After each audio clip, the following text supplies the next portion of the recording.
Es el tema del día, pero seguramente una de las principales noticias desde hace mucho tiempo para nuestro país, porque el presidente Mauricio Macri, junto con los gobernadores, firmaron el pacto fiscal.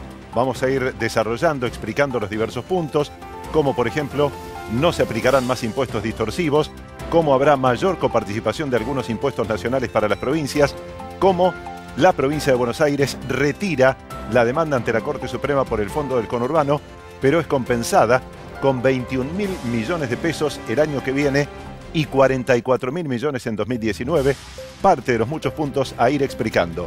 Gastón Zulás está en Casa de Gobierno y él comienza a desarrollar el tema. Gastón.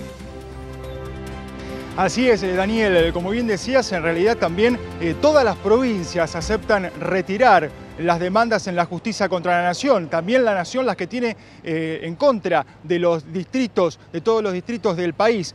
Con este punto fundamentalmente no está de acuerdo la provincia de San Luis, que tiene sentencia firme en un fallo incluso con la Corte Suprema de Justicia, de un fallo de una cifra de 15.000 millones de pesos por retención de coparticipación de la Nación hacia la provincia de San Luis. Por eso es que no firmó. Estuvo presente también este mediodía su vicegobernador Carlos Ponce, que está a cargo del mandatario provincial. ¿Por qué? Porque Alberto Rodríguez Sal, gobernador de la provincia, se encuentra de licencia de vacaciones en España, en Europa. Por eso también esta misma tarde accedió a tener una reunión con el ministro del Interior, Rogelio Frigerio, en la cual se realizaron pocos avances. Lo bueno que destacan es que hubo buena sintonía para seguir negociando. No hay fecha aún de una nueva reunión, pero se destaca que volvieron a reunirse y hablaron en profundidad de esta deuda que tiene la Nación con la provincia de San Luis, que busca saldar antes de firmar este acuerdo que contempla, como bien decían, muchos puntos como la eliminación de los impuestos distorsivos en forma gradual hasta el año 2022, el impuesto a los ingresos brutos, el impuesto a los sellos, este pacto fiscal que deberá ser refrendado por las legislaturas provinciales y por el Congreso Nacional en el plazo de un mes. El acuerdo que fue calificado de histórico tanto por los mandatarios provinciales como por el jefe de gabinete que habló Marcos Peña al término de la reunión, también Rogelio Frigerio, el ministro del Interior, y también lo hicieron los mandatarios provinciales. Uno de los que firmó, por ejemplo, que estuvo en duda hasta el final, fue el gobernador de la provincia de Santa Fe, Miguel Lichi. Con él y otros mandatarios provinciales hablamos al término de la firma del pacto fiscal. Teniendo en cuenta el contexto, una negociación que empezó mal para las provincias, en una situación clara de desventaja, por lo menos en el caso de Santa Fe, pero creo que la mayoría la fuimos remontando en las negociaciones y creo que llegamos a un acuerdo razonable que establece un plazo máximo al 31 de marzo para resolver la situación de la deuda de coparticipación con Santa Fe, o sea que eso para nosotros es muy importante. Y bueno, por otro lado, también el desistimiento, lograr el desistimiento de la provincia de Buenos Aires a todos los juicios por el Fondo de Conurbano, le saca un peso de encima, digamos, una amenaza a todas las provincias, ¿no? Porque cualquier fallo favorable en ese sentido hubiera perjudicado inmediatamente al conjunto de las provincias. Obviamente, como todo acuerdo, como todo consenso, todas las partes ceden algo y todas las... ¿Su provincia qué cedieron? Mire, fundamentalmente el hecho de dejar de lado todos los reclamos judiciales que tenía la provincia y por otro lado lo que son las modificaciones de ingresos brutos para generar mayor actividad productiva y menor presión fiscal, ¿no? Hoy los gobernadores de las provincias argentinas nos comprometimos con el presidente de la Nación a establecer pautas de responsabilidad fiscal, de bajar impuestos provinciales, de eliminar, de terminar con juicios entre la Nación y las provincias, todas estas cosas, para empezar a trabajar para lo que necesitan los argentinos, ¿no? Junto con eso también nos comprometimos a resolver la cuestión del Fondo del Conurbano Bonaerense, que resuelve el problema definitivamente para la provincia de Buenos Aires, sin afectar los recursos de las provincias argentinas. Entonces se encuentra dentro de este ámbito la resolución a problemas que antes estaban en la justicia. ¿Están de acuerdo con este bono del 15% que ofreció el gobierno para compensar la deuda de Nación a provincia? Sí, definitivamente creemos que es un arreglo muy bueno para la Argentina.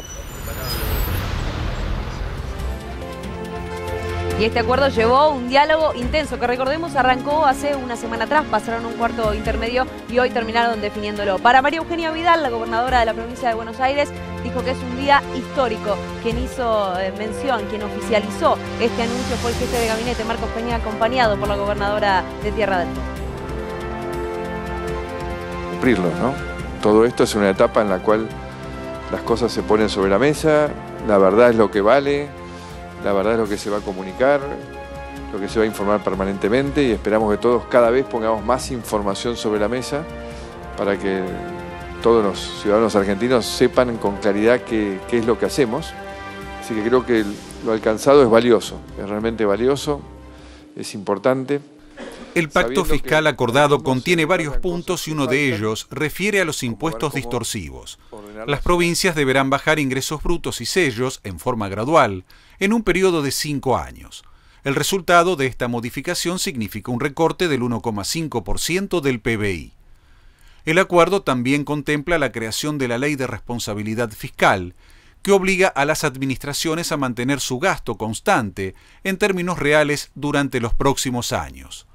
También se llegó a un acuerdo por el Fondo del Conurbano, por el que se establece una compensación a la provincia de Buenos Aires de 40.000 millones de pesos en 2018 y 65.000 millones de pesos en 2019. La provincia de Buenos Aires se compromete con este acuerdo a dar de baja los reclamos por la vía judicial respecto al Fondo del Conurbano bonaerense y como contraprestación a esto hay un camino gradual hasta llegar a lo que dice la ley original del Fondo del Conurbano bonaerense, que habla de que la provincia debería recibir el 10% del impuesto a las ganancias. Esto sería pleno, de manera plena, recién a partir del 2019.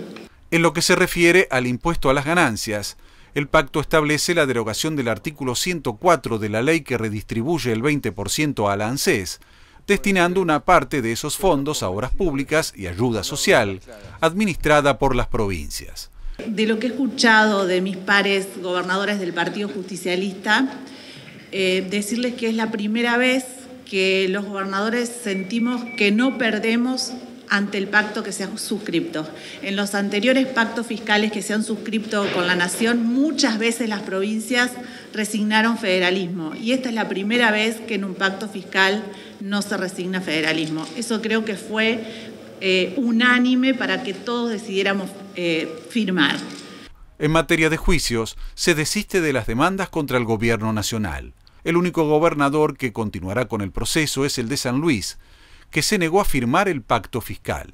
Con relación al tema de los juicios que tenemos también todas las provincias, y en esto situaciones de provincias que son diferente situación de endeudamiento, diferente situación fiscal de las provincias, diferente situación con relación a los juicios promovidos por las provincias en la Corte, estos 56 juicios.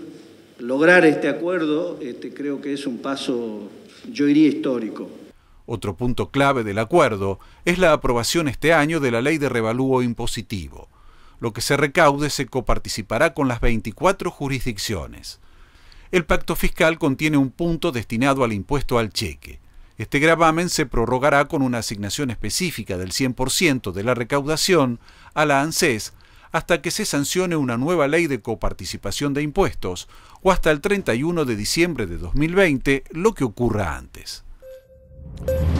Y vamos a explicar ahora cómo queda el tema jubilaciones, porque es uno de los que más se habló y uno de los que más interesa seguramente a miles de las personas que nos están mirando en este momento a lo largo y a lo ancho de todo el país. Reforma previsional jubilatoria. ¿Cómo quedó el acuerdo? Vamos al detalle. Los saberes jubilatorios se van a actualizar cada 3 meses por encima de la inflación, explicó el ministro del Interior, Rogelio Frigerio. El segundo punto es muy importante. 82% del salario mínimo vital y móvil van a cobrar automáticamente todos los que al jubilarse demuestren 30 años de aportes efectivos. Ya no en algunos sectores. Todos los trabajadores que demuestren 30 años de aportes efectivos van a tener el 82% móvil. Se eliminarán definitivamente las jubilaciones de privilegio. Y además, se va a financiar con líneas de crédito especiales programas de retiro o jubilación anticipada, sobre todo para empleados provinciales y municipales. De todas maneras, más detalles sobre el tema dio el ministro de Finanzas, Nicolás Dujovne. La actualización de las jubilaciones va a estar basada en la inflación, con una fórmula de cálculo que todavía tenemos que plasmar en la ley, porque esto es un acuerdo global que tiene que ser plasmado en un conjunto de leyes que representan a este pacto que es más conceptual y más global.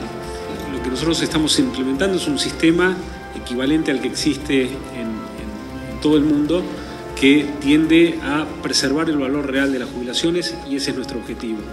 El esquema actual no lo hacía, era procíclico, y por eso en años en donde se aceleraba la inflación, las jubilaciones caían, y además era una fórmula que estaba siendo mal computada, puesto que no incluía a los beneficiarios de las moratorias previsionales. Con respecto a las jubilaciones de privilegio, por supuesto hay derechos adquiridos para el pasado, pero para adelante tenemos que avanzar en nación y provincias, en seguir puliendo y evitando que se generen situaciones inequitativas en términos de las jubilaciones que perciben exfuncionarios públicos simplemente por haber pasado un periodo corto de tiempo por la administración provincial, nacional o por la justicia, que son situaciones totalmente injustas con respecto al resto del sistema previsional, y vamos a trabajar en conjunto, nación y provincias, para corregir estos aspectos.